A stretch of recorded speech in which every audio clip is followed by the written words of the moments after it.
康州元年，圣上即位，深化士族意志之策，引发黎武之争。当时酷吏横行，右相遭酷吏揭发，因梦获罪。此事一出，朝野内外一片哗然，百姓自此谈梦色变，生怕祸及己身。为医女叶平安反其道而行之。是那个新衣，快别看他。什么新衣？就是个巫女。快走快走，远点。哎呀，巫女来了！阿娘，铃铛。别看，这个铃铛会摄人心魄的。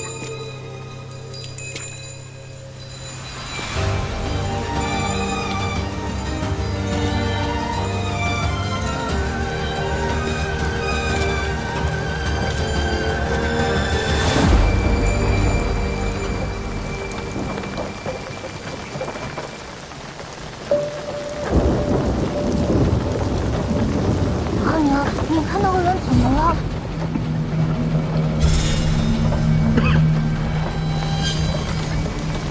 护城堡部打人了！护城堡部打人了！不好了！护城堡部打人了！让开！不好了！不好了！不打人了！别过来！我杀了你们！说，你受何人指派，竟敢当街闹事？我是兵，老子是兵。兵，那就对了。誉王李科起兵犯上，刚被绞杀，此人定是李科的逃匿残兵，将叛贼拿下。是。为兵者，须听令。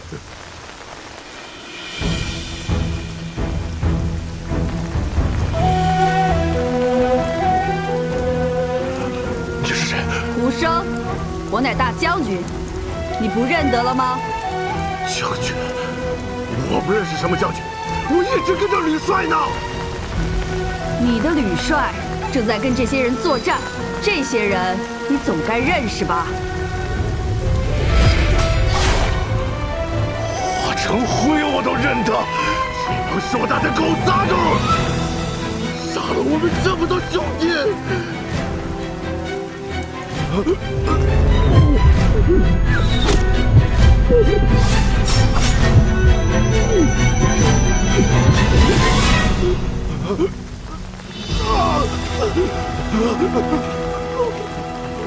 他癔症发作，衍生幻想，但从他言语可以得知，他曾在武将军麾下抵御硕丹，绝非李克叛党。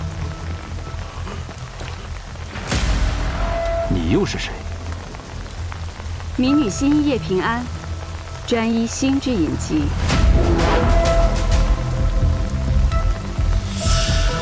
心仪。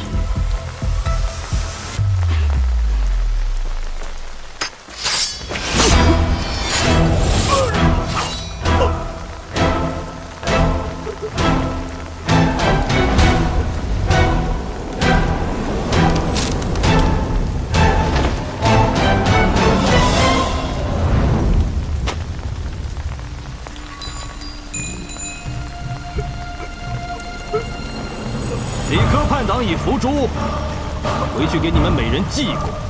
是。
胡生战后神志受损，受惊后嚎叫、抽搐，一生幻想，将周围人视作敌军，有伤人倾向。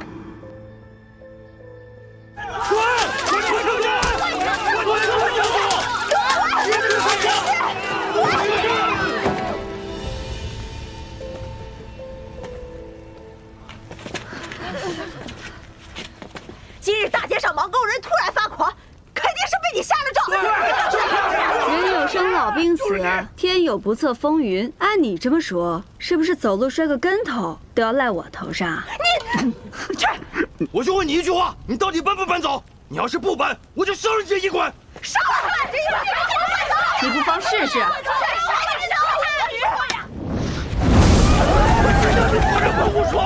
太吓人了！我倒数3声，你们所做过的噩梦，都会应验在自己的身上。3、2。巫女要下咒了，大家快跑！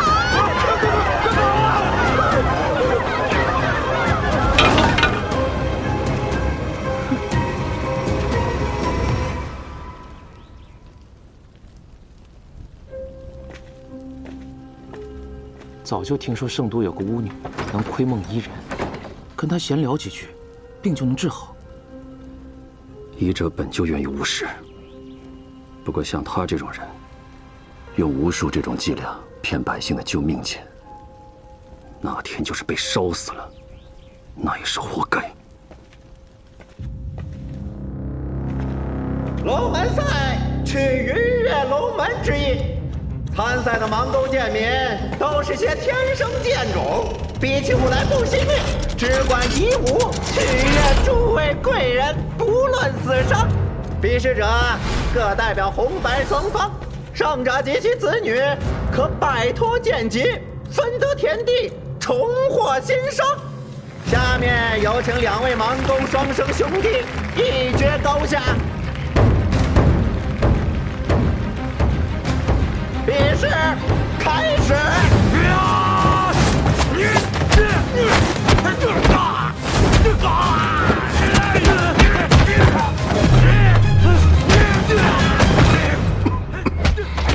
正宫面色不佳，可是那夜不能寐的怪病还没医好。无妨。坊间都在议论，官拜右相的傅生君做了个梦就被赐死，实在亘古未有啊。只因做梦，他梦见的可是叛贼李克登上圣上上朝的战鹿殿。此时做这种梦，是狂中狂，忌中忌。哦，下官明白了，这圣上此举，意在杀鸡儆猴。多谢杜公体贴。圣上下令筹措的库储军饷，征收的如何了？此次军饷共征得85000两，还有不到4日，便可运到圣都。下官报上去8万两。你行事小心些，别留下什么把柄。下官明白。行了，左补学郑远近来身体如何？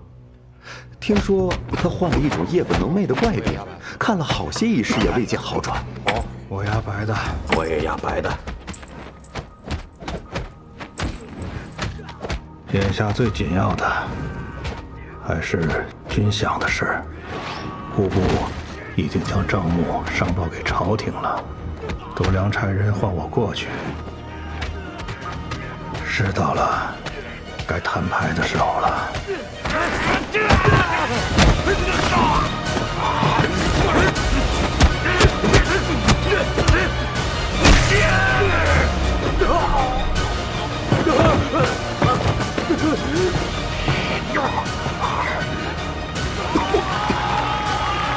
没有个盲狗贱民。哎，还是双生兄弟打得有看头。没打死啊，可惜了。恭喜红方获胜，就此脱离剑劫，分得田地。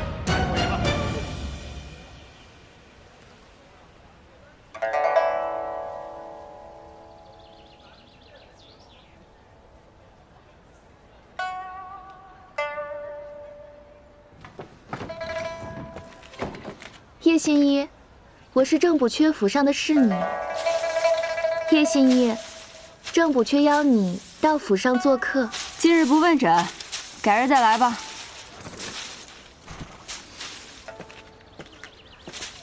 叶新一，正补阙邀你到府上做客。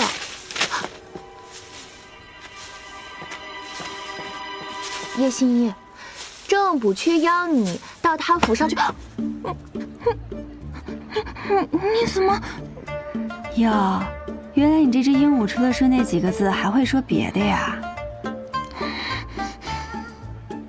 都这个时辰了，还要去府上，这价钱嘛……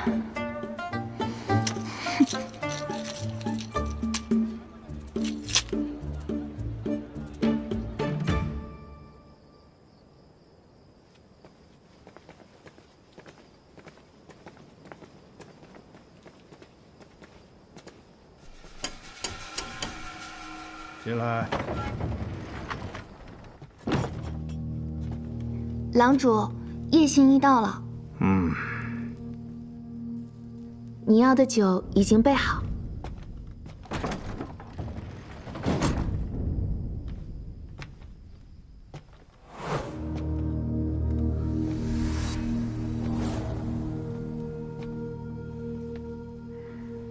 正宫有几日未能入眠了？半月，一闭眼就醒来。为此，我寻遍圣都名医，却都无人能治。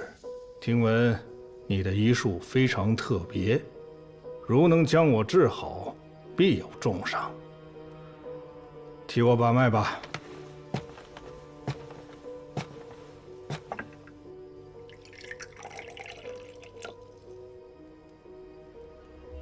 我医病，不观色，不问症，不切脉，只窥梦而已。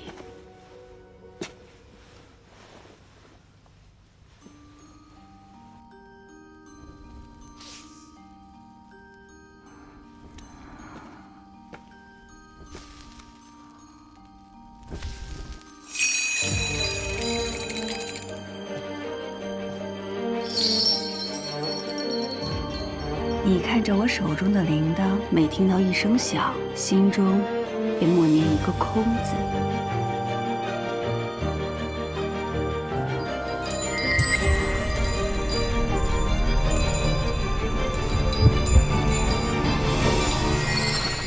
若没有我带你进京，一个小小的事业怎么能坐到总捕阙的位置上？是不是手里有我什么把柄？督公饶命啊！啊！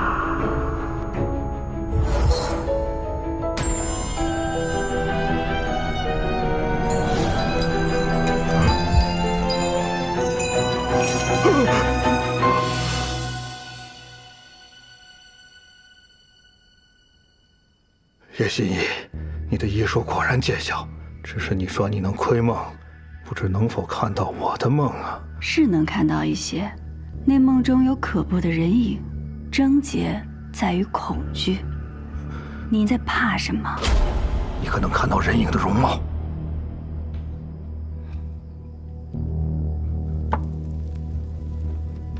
看不清楚，只知道是名女子。若是你能告诉我跟她相关的事情，或许对于你的病症，快说，你还能看到什么？还能看到一张信纸。信纸写了什么？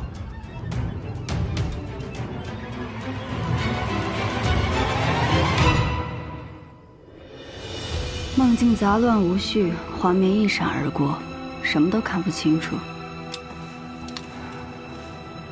正宫的病还需久医，现在天色已晚，马上就要宵禁了，偏安改日再来给正宫诊治。罢了，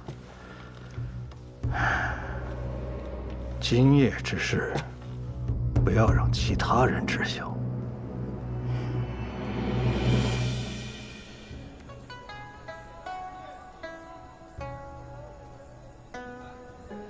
我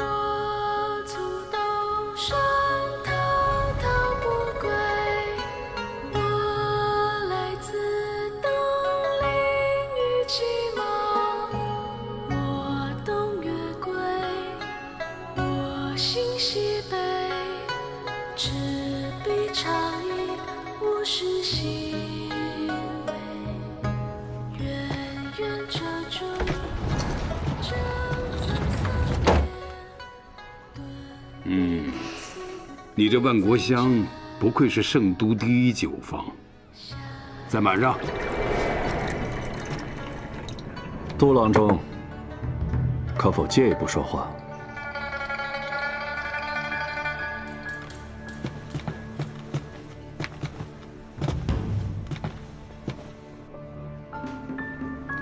我想跟杜郎中做笔交易。交易？杜郎中祖上是高官，恩印入仕，做了个县尉，后经提携入了圣都，一路高升至户部郎中。他齐君山有幸拜你做了他的义父，可他赌坊的收入，却只愿分你2成，这岂不可惜？对我了解不少啊。我要是能拿到一台赌坊，我愿意给你4成，并且将收入的账目一并封上。真是听君一席话，如听屁话。前户部郎中梁俊之出身寒门，妄想与琅琊王氏相争，现在骨灰埋在哪儿无人知道。他出身寒门，你连寒门都不是。芒沟的臭水熏昏了你的头，以为在战场上拿了几个人头就能在这不见刀光的争场上谈生意？你喝完这杯酒，马上从我的眼前消失。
郑公为何派人追杀我？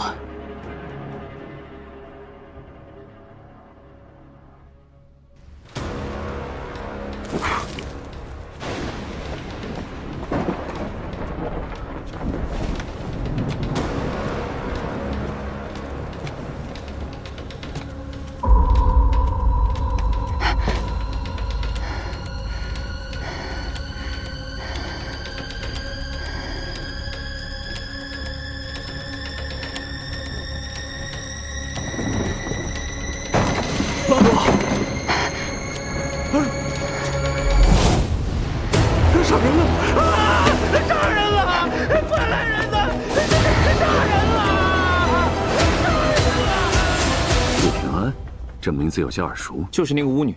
你对此案有何看法？但说无妨。昨夜郑补缺秘密请叶平安去府上看病，害症时，管家听见报更后，去看郑公是否歇下，正撞见叶平安持刀行凶。案情简单，但我觉得有疑点。哦，什么疑点？一是匿名报案未免太及时，捉拿太过顺利了；二是叶平安手中短刀并无血迹，且与郑补缺的伤口并不吻合；三是叶平安无论出于什么样的动机行凶，为何要选在有人知道他去看病的日子？这不是增加自己的嫌疑吗？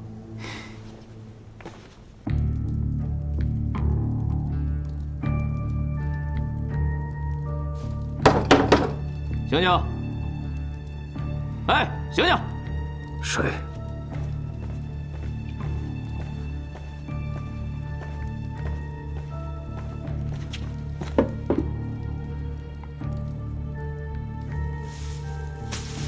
你们是来审问我的官？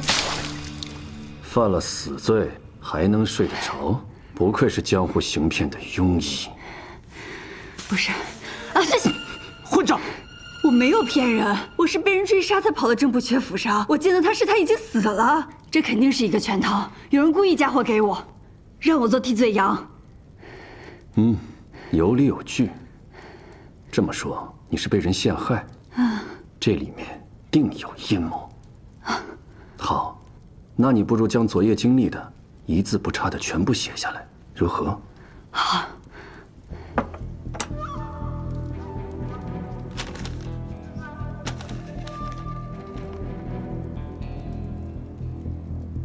这是认罪书？你刚刚明明说……我说什么了？我不过是顺着你的狡辩，继续往下编了编，别耽误时间了。签了，快签了，别耽误我们办其他案子。等了半天，等来了一个狗官，倒是劳烦你这位大理寺丞兴师动众来这豫州，假惺惺的审问一番啊。你知道我是谁？有人说你袁嗣成独善其身，从不拉帮结派；又有人说你为人残忍，手段狠辣。你出身芒沟，本无机会出人头地，可后来却凭借着战功当了个小官，后又拼命争功得到提拔，这才有了现在这副狗官模样。你文宇。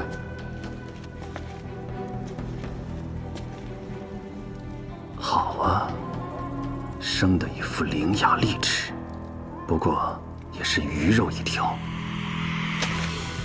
这个认罪书你签与不签没有区别，有人会替你完成的。是吗？行，人是我杀的，知道我怎么杀他的吗？我盯着他的眼睛，施展我的巫术，让他自己摸了自己的脖子，就像现在我盯着你这样。巫术也好，骗术也罢，你觉得我会在乎吗？你在我眼里已经是个死人了。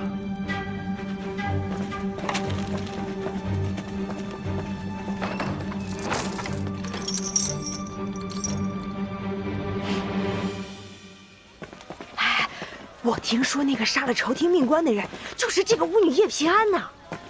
有说怎么杀的吗？说是他给人下了咒。哎，快来，可不是下咒这么简单，是梦。那个巫女啊，会引人入眠，窥人梦境。听说那个巫女可以钻进你的脑袋，一旦你做梦，她就会在你的梦里变成鬼。那郑不缺就是这么活生生被吓死的。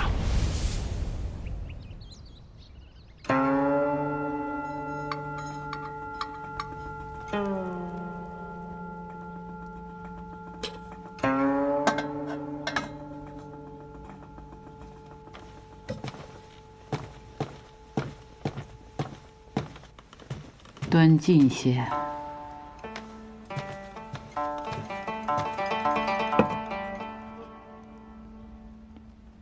负贼之梦方毕，朕又听闻一梦。臣亦有耳闻，不知与陛下所说是否是同一件？你且说来听听。坊间传有一医女，能窥人梦境，替人医病。这窥梦究竟是怎么窥的？臣如何也想不明白。说下去。这医女胆大包天，竟敢谋害忠君为国的郑不缺，定有人恨不得将她速速定罪。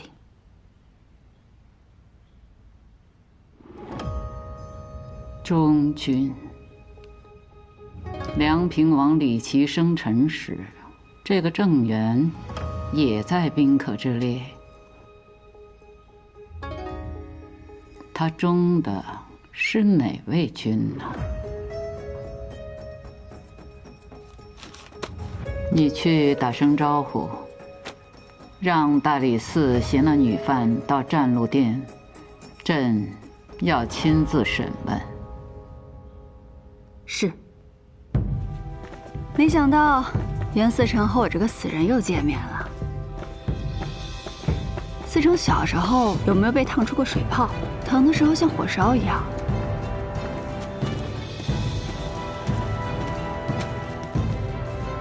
参见陛下。听闻他能入梦杀人，可有此事？此女靠骗术行医，所谓入梦一说，不过是百姓受到了蒙骗，以讹传讹罢了。正宫一案，此女是用短刀行刺，现如今人证物证俱全，她抵赖不得。陛下，袁思成所言绝非事实。民女虽不能入梦，却能窥梦。民女看到梦中令郑补缺恐惧之人，此人才是凶手。若陛下给民女一个机会，民女可找到此凶手，并查出他杀害郑补缺的证据，以还民女一个清白。陛下，此女一派胡言，她口中的窥梦，无非是信口雌黄。请陛下准许，借民女最不相信窥梦之术的袁思成一用。元清，你就配合一下。是。陛下，民女每次窥梦时都得来口酒。听闻陛下喜爱美酒，可否斗胆向陛下讨要一杯？赐酒。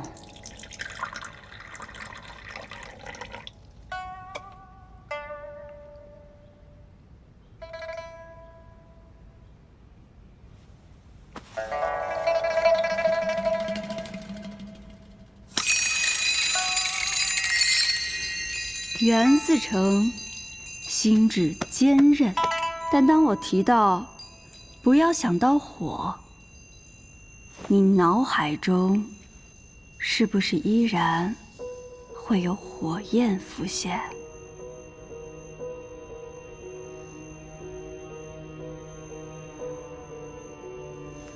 袁思成何时最惬意？让我猜猜。回到自己最熟悉的环境，四周寂静，你会独自躺在河道上的一条小船上，头枕双臂，此时你便拥有了片刻的安宁。小心烫！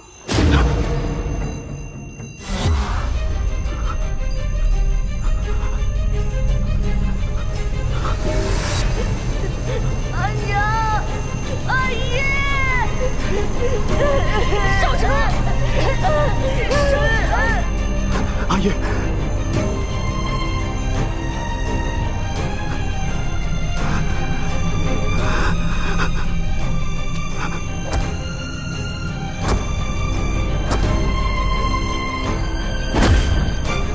小心！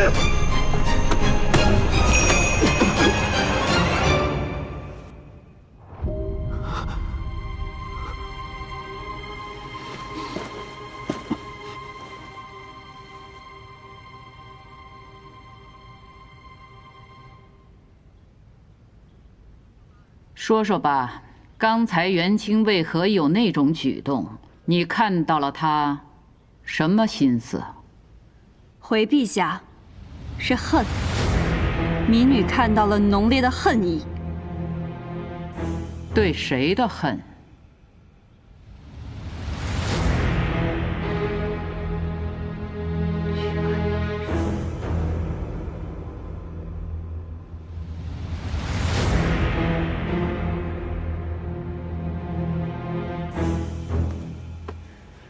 袁思成的恨来自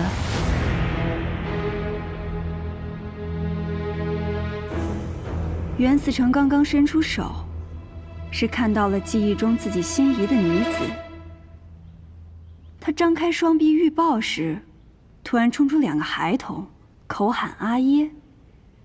袁思成方知此女已嫁作他人妇，难怪袁思成如今如此冷酷无情。这么大岁数了，也还未娶妻，倒也在情理之中了。元清啊，他说的可是实情？回陛下，叶平安所言，确实是臣的难言之隐。看来，你确实有辨识人心的本事。若留你性命，让你替他人猜了朕的心思，朕岂不是养拥一患？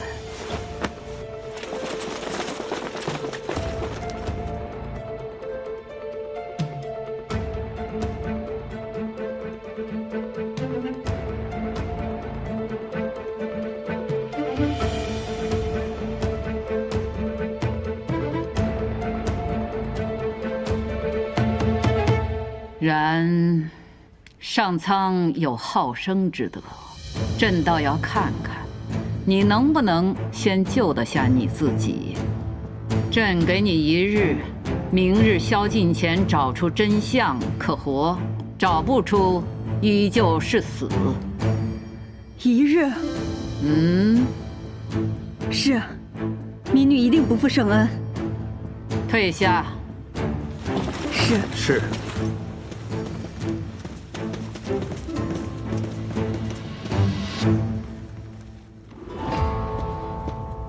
陛下，此女窥梦之术虽不似传闻中那般神乎其神，但也确实令人惊叹。哈，哪有什么窥梦之术呀？此女机敏且胆识过人，也许是可用之才，能不能活，就看她自己了。腿软，扶一下。你刚在店里编故事的时候，不还挺巧舌如簧的吗？什么冷酷无情，什么至今未婚。我不过是贪生怕死，想活命而已。袁思成心胸宽广，不会跟我计较这个吧？你如何得知我曾经被火灼伤过？你让我签认罪书时，我看到你手上的疤痕。你方才入殿之前就跟我提及手上水泡的事情，你就是那个时候开始用巫术蛊惑我的。我说了，你心智坚韧，寻常的法子没有办法引你入眠。你这巫术哪儿学的？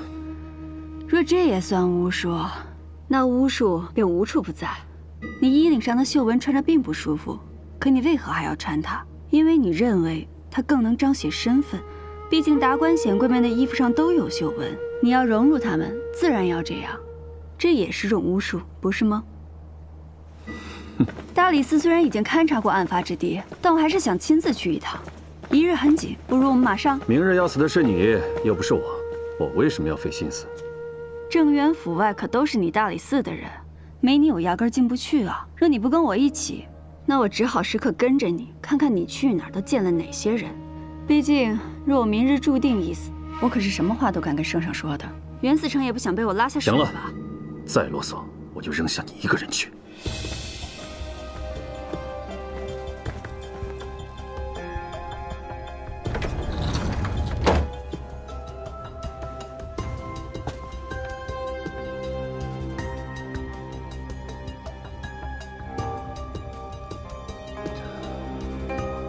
既然仵作已经验过尸体，必然能推算出郑补阙遇害的时辰，而那时我根本不在他府上。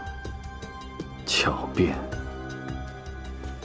尸体没有挪动的痕迹，凶手很有可能是突然出现在他身后，趁其不备，一刀割喉。你的话佐证了你行凶之时。敢问袁思成，大理寺都提审过哪些人？车夫、管家，这些人皆可证明当夜你从未离府。那他们的证词是什么？你在亥初宵禁入府，府中之人都听到更夫是在亥正报时，你恰巧用这半个时辰，在府中行凶作案。不对，正因为马上要宵禁了，我才匆忙离府归家。回到家后又看了会儿医册，然后被人追杀，又回到了郑补阙府上。怎么算都过了1个时辰，应该是子初才对。说的有模有样啊，因为你根本没走，否则这半个时辰怎么会凭空消失？少了半个时辰，怎么做到的？袁思成可提审过昨夜的更夫？审不审问又何妨？这已改变不了你行凶之时。尊贵的袁思成，你就不能从凶手不是我推一次案吗？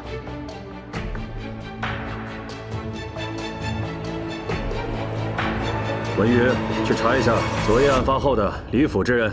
是。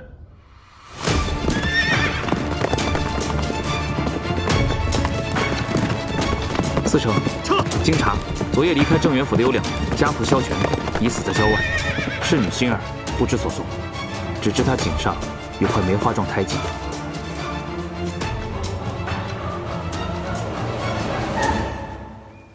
这就是案发后逃离正元府的家仆萧全。是，上官。这些线索断了。那个侍女心儿，能找到她吗？若是他真的参与了刺杀郑源，估计下场跟着萧全差不多。若是他侥幸活了下来，此刻估计已经逃出了城。现在已是有证，离宵禁只剩1个时辰了。文宇，你带着管家去核实一下这萧全还有心儿入府前后的情况。是。你跟我来。不如我们趁最后1个时辰去盘问一下打更人。我看不必了，你就好好想想，你那墓碑上该刻什么字吧。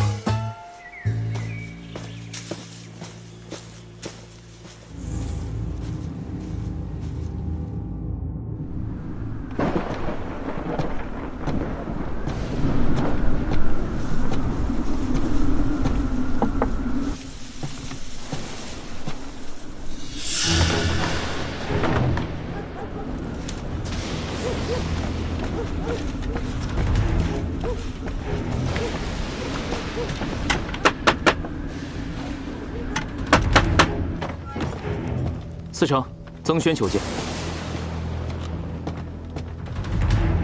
曾公，这么晚前来，所为何事啊？司城且看。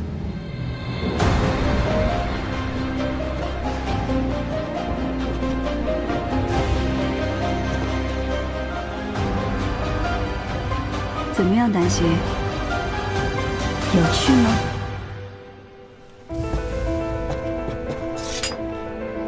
很尽兴。我按你的安排，混进正元府1年多，总算取得他的信任。3年前，我看到郑源收到度量贪墨的密信，便连夜给度量传信，让度量知道郑源拿到了他贪污的罪证，成功离间了郑源，并且特意加重了让郑源失眠的药粉。等你去他的必经之路上引起他的注意后，民女心一夜平安，专医心之隐疾，顺势引导他来找你看病，同时让度量的暗桩发现。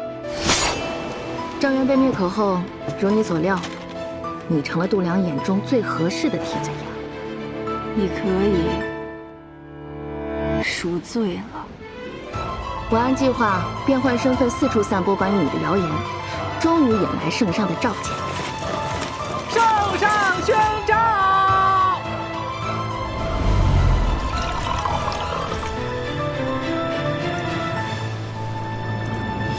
我这替罪羊办得还不错吧？我这假侍女演的也不赖啊。这第1步棋算是下成了，该准备下一步棋了。度量怎么也想不到，郑源还留了个后手，居然写了封举告贪污军饷的告密信，给了他的好友曾轩。由郑源的好友举告度量杀人灭口，才更具说服力。糟了，曾轩不见了！什么？无昨不缺郑源举告户部郎中度量贪墨军饷5000两，吾若身死，必视为度量所灭口。这是哪来的？正宫乃昨不缺，有执剑之权，得知度量贪墨后，本想上告圣上，谁知道度量先一步找到了正宫试探，正宫察觉度量可能知晓了此事。曾轩，收好这封举告信。你怕度量会杀你？可你毕竟是朝廷命官，他胆子再大，你不了解他的狠辣。多年以前，我做过他的师爷。若我有事，你便将他交给你信任的人。为何现在才拿出来？我一个无权闲官，无法直接见到圣上，又听说抓了个女凶手，更不敢轻易拿出来。我知道你与度量并无利益牵扯，现在此案重新调查，我才敢露面。有人看见你来我这里吗？没有。方才我一出府，便察觉有人跟踪，急忙想法子甩掉了，才敢过来。曾公，跟您说句实话，我不仅与度量没有利益上的牵扯，且私怨颇深。此事，你是找对人了。今夜，你先行在我府上休息，明日一早，我便带你入宫面圣。好，好。